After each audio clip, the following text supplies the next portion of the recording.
Hey, I'm Peter Hamblin. I'm the director of Sweet Adventure. I'm very happy to be here in Munich at the Ocean Film Tour.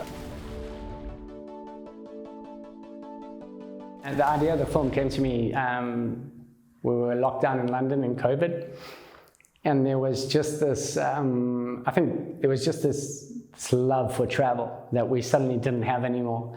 And I was speaking to El Salvador and the tourism board of El Salvador, and they wanted to express the beauty of their waves and their surf and their country, and the two thoughts just aligned. I'd been speaking to Selema Masekela for a long time, and he's just a beautiful human and a deep thinker, and he was considering just the love for the ocean and the love for travel and the love to meet new people and sit in a bar and have a beer and eat new food and everything that we're kind of doing here in Munich, right? Like, it's the same thing. It's enjoying travel, it's enjoying new cultures.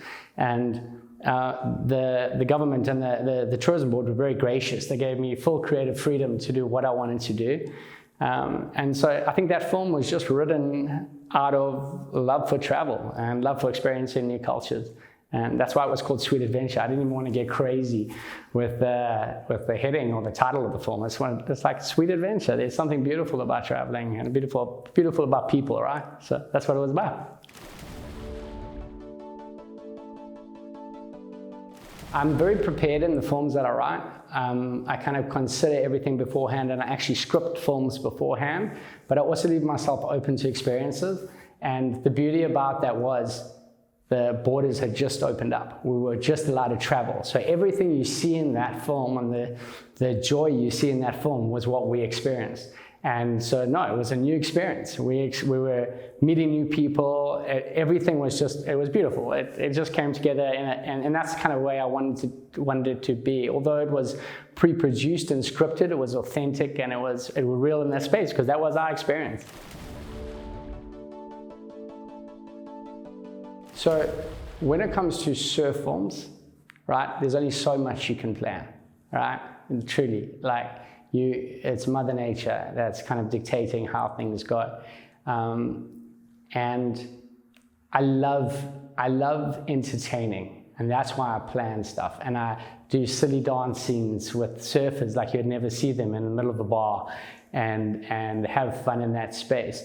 But there's improvisation to that and to each of those scenes. So for one, the bar scene where you see them dancing, you would never get Albee in ever to dance, right? So the improvisation came in getting them to arrive early and feeding them alcohol the entire day.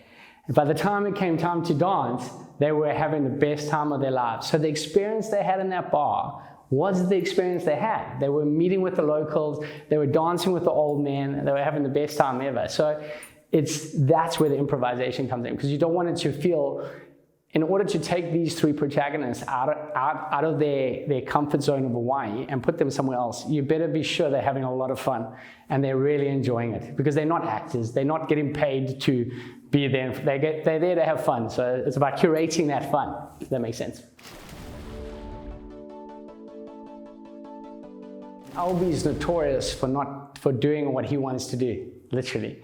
But I think the only real reason why it happened is that him and I are friends through filmmaking. He's a brilliant filmmaker. He's seen my films in the past and he's enjoyed them. And I phoned him up, and literally in the split second, he was like, "Pete, let's do it. I'm down, let's go." And he got Nora and he got Matt involved. There was no way I would have convinced him to do it. And they believed in Albee, and I think Albee believed in me. And I think, again, it was making sure that it was enjoyable for them. Like, that they stayed at the most awesome resort. Like, not like posh, but beautiful surf resort called Puro. And they could surf every day, and everything was like really curated nicely for them. But I think from a filmmaker's perspective, it was to not bullshit them and let them know what they were in for. So we would do days where they would have to spend the entire day at the airport in the baking sun, which they wouldn't even normally do. But I prepared them days in advance. I let them know exactly what their schedule was, and then I gave them 2 days off to chill and surf and have fun.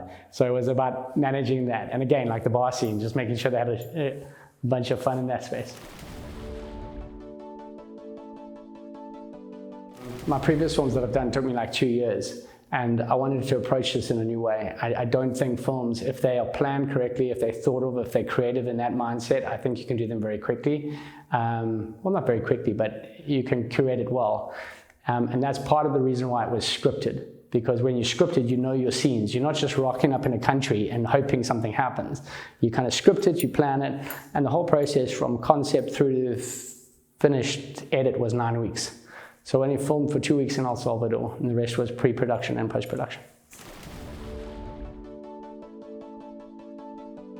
I think that was the thing as well. So I think, especially with surf communities and stuff, when you enter them, make sure that you're entering through the right person. And Marcelo, he's like the godfather over there, and everyone listens to him, and he dominates the breaks, and he does so much for the community and the outreach and teaching young kids to surf and giving back to the community. And so whatever he says kind of goes, and they believed in him. So that's keep your friends close to you, right? It's quite funny. I was speaking to Selema the other day, and there was another person I was trying to get part of a film. And Selema and I talk quite a bit, and he said to me, Pete, if it's hard to get someone involved, it's not worth it, because it's ultimately a creative project, and you do these projects from your heart, right? And you put a lot out there. So you better be sure that the people that surround you and the people that are in your film, they love and appreciate the craft that you're doing as well. And that was the beauty of Selema. Like, Selema and I have been speaking about another project that we want to do for a while. And I used to phone him. We used to speak every 2 weeks.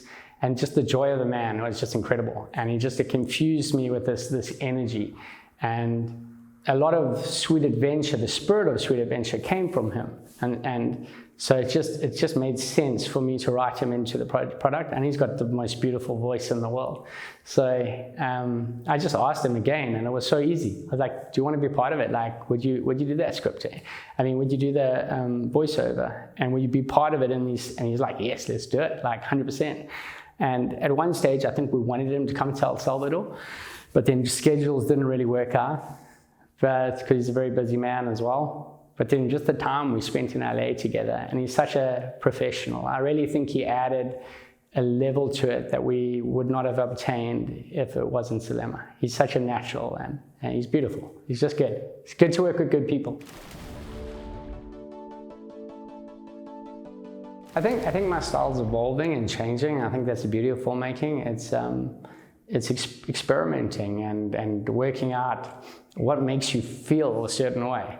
So I think to put a pin mark on what my style is, I'm not quite sure. I've always been inspired by the work of guys like Wes Anderson, guys like Guy Ritchie, Quentin Tarantino by all means, and I just love, what I love about what they do is they truly entertain. They keep you guessing. You sit on the edge of your seat and you're like, what's going to happen next? Shit, I can't believe what they just did. And that to me is what excites me about film. So I'm constantly trying to look at ways to entertain. Obviously, like most filmmakers, look at ways to be different. But find a rhythm. Like, everything to me is about rhythm. Like, filmmaking is rhythm. And so what was Let's Be Frank was a different rhythm. It had a feel, but it was a different rhythm to what Sweet Adventure was, because Sweet Adventure was more upbeat, it was more promising, it was more love. And it's finding that rhythm and that dialogue, and I think a lot of that I find through voiceover. And I think my next evolution as a filmmaker is to find how to create that rhythm without voiceover, to go into more of the scripted world, to characterization, to dealing with actors, and I've been doing a lot more of that, and that's scary as hell, but also beautiful and exciting, and it's the evolution of a craft. And that's the beautiful thing about film, is that I don't think it ever ends. And that's why you get like old ass directors, right? You get 80-year-old directors, guys that are making films still, and they don't retire, they don't give up, because it's just a beautiful craft and they're constantly learning. So hopefully I can be the same. I was involved in advertising for years, and I hated it. Like, I hated working for other people. I hated, hate's a strong word, but I disliked kind of just that process. I liked creating something that's there, it's tangible. Like, I've created something that I love. You can like it or you can hate it, it doesn't matter. Like, but there's a finished product, and I love that creation process. And so while I was advertising, my brother-in-law bought me a camera, a stills camera, and I just started taking stills. And then with the change of the digital world, those 5Ds could suddenly do film, and I started filming and doing different things. And it just evolved and evolved and evolved until I did my first short film, 10 years ago. And then that got noticed by Red Bull Media House. And then I got opportunities with Red Bull Media House. And I think that the critical thing with filmmaking is to constantly push yourself and take chances and take risks. People aren't going to believe in you if you haven't done films. So you have to use your own money, make your own films. And that's what I did. That's what I did with Let's Be Frank when it started out, and then eventually got some funding for that. But Let's Be Frank was the one thing you would notice, hopefully, is there's more consideration in my films now. There's more knowledge of story arcs and narrative and protagonist journey, whereas Let's Be Frank wasn't that. Let's Be Frank was my film school. It was like, I wanted to film a fight scene. So I was like, I want to film a fight scene. I wanted to film a sex scene. I filmed a sex scene. I wanted to murder someone. I did it. That was my film school. And we learned as we went. And it looked beautiful. We didn't have a lot of money to do it with, but we chose we were very selective, like with locations. So locations brought that production value to it. And we were a very stripped back crew, a very small crew that filmed that. But yeah, that was our film school. Whereas now we're just trying to apply a bit more knowledge to what we do. So definitely love the ocean. Grew up across the beach. Across the road from the beach. Surfed every day. The ocean definitely has so many like healing and beauty qualities to it, right? And I grew up in surf culture, so my gods and the people I used to look up to when I was a young boy were surfers and surf filmmakers like Taylor Steele, and that was what I aspired to. And then when I got the opportunity to do so, I leaned into it. It was what I knew. You start to write and make films about what you know, right? If you live on a farm and you're a cowboy, you start doing cowboy films.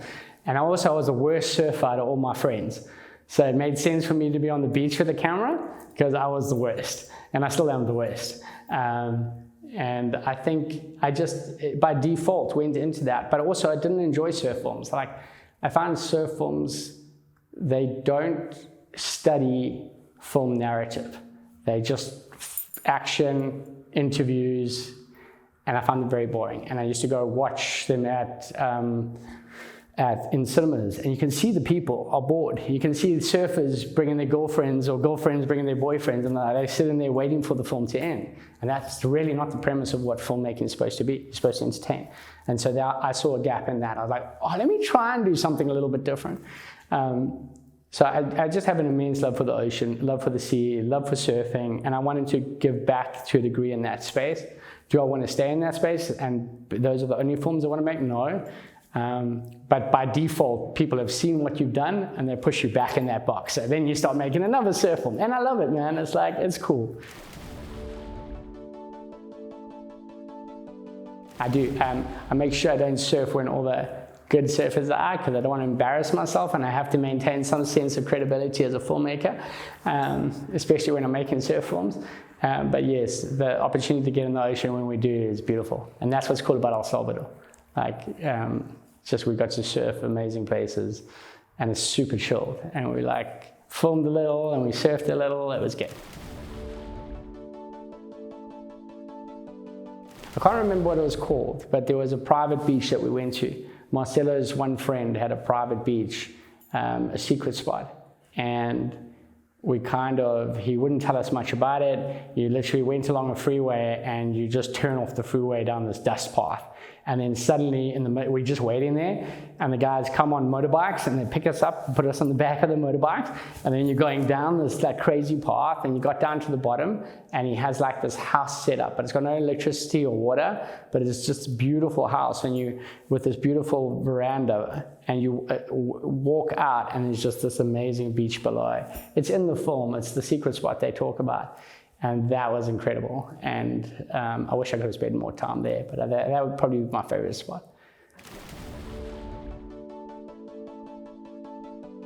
There used to be a romanticized time, especially at surf film festivals, where you could get hundreds and hundreds of people to come up because YouTube wasn't a thing, online wasn't a thing, right? And people used to really appreciate and love that.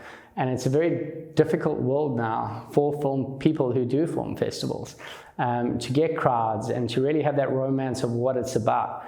And we've toured a lot with our film, and we've experienced some festivals that are doing well, some festivals that are struggling. Even we did our own festivals, and it's nerve-wracking trying to get people to get off their couch, away from their computer, and come watch a film. And the thing that's blown my mind is about Ocean Film Tour is, man, the power and the support you guys have for what you do is incredible. And I think that's what excited us to come to Munich. Just come and see it in action. Well, that and the beer, but majority is the crowds that you pull and the people and how passionate they are about the ocean. Not only like surfing, but the ocean and conservation and just the love for nature is beautiful. And to be part of that that's what's cool. You guys are doing a good job.